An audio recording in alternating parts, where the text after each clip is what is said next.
It began on a rain-drenched Thursday night, the kind where the city seems to breathe in heavy, uneven sighs, its streets shimmering with reflections from passing cars and neon signs blurred by the relentless downpour. Uber driver Elias Mercado, a man who carried the quiet weight of too many responsibilities on his shoulders, accepted a request from a rider identified only as John K. without a second thought. His body ached from a 14-hour shift, his eyes burned from lack of sleep, and yet he kept driving, pushing through exhaustion because he had no other choice. His 8-year-old daughter, Marisol, had suffered a severe asthma attack the previous weekend, one that sent them scrambling to the emergency room, and the stack of medical bills that followed arrived like a blow to the chest. Insurance had denied coverage for several treatments, labeling them optional interventions, and Elias found himself drowning financially with no lifeline in sight. That night, he needed every dollar he could earn. When he pulled up to the curb of a quiet hotel in Transia, one he'd driven past hundreds of times without ever entering, he saw a man standing beneath an umbrella, raindrops cascading off its edges. The man moved with a kind of slow tiredness, as though burdened by thoughts too heavy for the hour, and when he slid into the backseat with a polite "evening," he didn't radiate the confidence or energy that usually clung to public figures. His suit jacket was wrinkled, his hair slightly mussed, and his voice held the softness of someone who'd spent the day speaking far too often and now preferred silence. Elias offered only a simple comment about the storm, a rough night to be out of, and the man responded with a weary agreement that carried more weight than the words themselves. They drove for several minutes without conversation, the rhythmic tapping of rain on the roof filling the silence like a steady heartbeat. Elias focused on the road, but his thoughts wandered to the bills waiting at home, to his daughter sleeping fitfully under a humidifier, to the crushing sense that life was closing in on him. When the man in the backseat finally spoke again, asking gently if Elias was working late,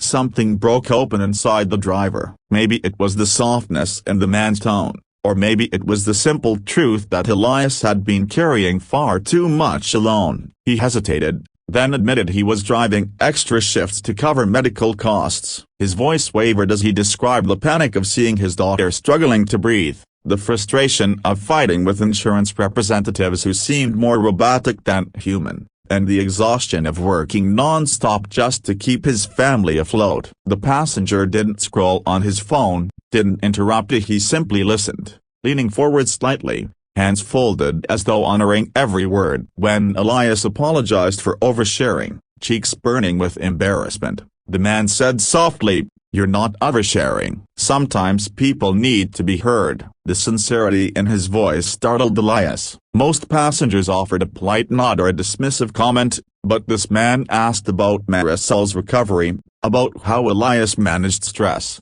about the fear of navigating a healthcare system that seemed designed to overwhelm. The conversation unfolded organically, the kind that happens only when vulnerability meets genuine empathy. As they approached the Capital District, with its stately buildings illuminated against the storm, the man asked Elias what one thing he would change if he had the power to fix anything in the system. Elias laughed a tired, disbelieving sound and said, "Are you running for office or something?" He didn't see the small, amused smile in the passenger's reflection, but the man merely said, "Let's say I have some influence." Encouraged to answer seriously, Elias spoke from the heart, explaining how decisions made in distant offices rarely seem to consider the lives of people like him. "It feels like we're invisible," he said. "Like every law, every policy, every change hits families like mine first, but no one looks down to see who's taking the blow." He spoke about the fear of missing work,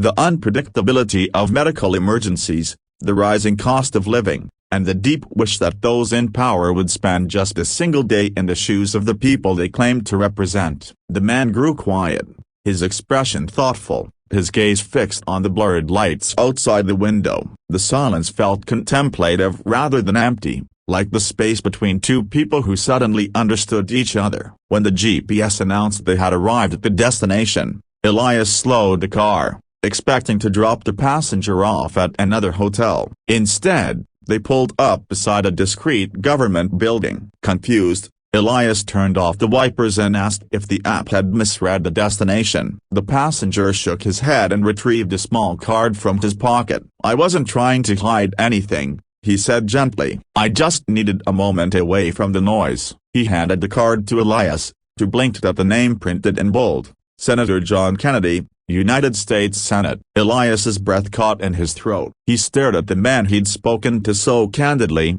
stumbling over a flustered apology. But the senator raised a hand with a reassuring smile. "Tonight," he said, "I was just John. And talking to you reminded me why I started doing this work." Before stepping out, he placed a sealed envelope on the center console and added, "For your daughter. Thank you for letting me hear your story." The door closed softly, leaving Elias alone with the sound of the fading rain and the echo of a moment he didn't fully understand yet. With trembling fingers, he opened the envelope. Inside was a handwritten note thanking him for his honest yeah, and behind it, a check large enough to cover every one of Marisol's medical bills. For a long moment, Elias couldn't breathe. Tears blurred his vision as relief, disbelief, and gratitude surged through him like a tidal wave. The check wasn't just money, it was hope. It was air after nearly drowning. It was proof that someone, somewhere, had cared enough to make a difference. In the days that followed, Elias kept the story close to his heart, not wanting attention or recognition. But the incident reached the public anyway when a staffer mentioned seeing the senator return that night with a changed, contemplative expression. As the story spread, it ignited discussions across the state about empathy, about leadership, and about the importance of bridging the divide between lawmakers and the lives of the people they serve. For Elias, the memory of that night became a reminder that he was not invisible, that his struggles mattered, and that kindness could come from the most unexpected places. And for Senator Kennedy, the ride served as a powerful grounding moment that reaffirmed his purpose and renewed his commitment to listening, truly listening to the voices that too often went unheard. In a world fractured by division and noise, one ordinary Uber ride became a testament to how two strangers, crossing paths on a stormy night, could change each other's lives in ways neither could have imagined.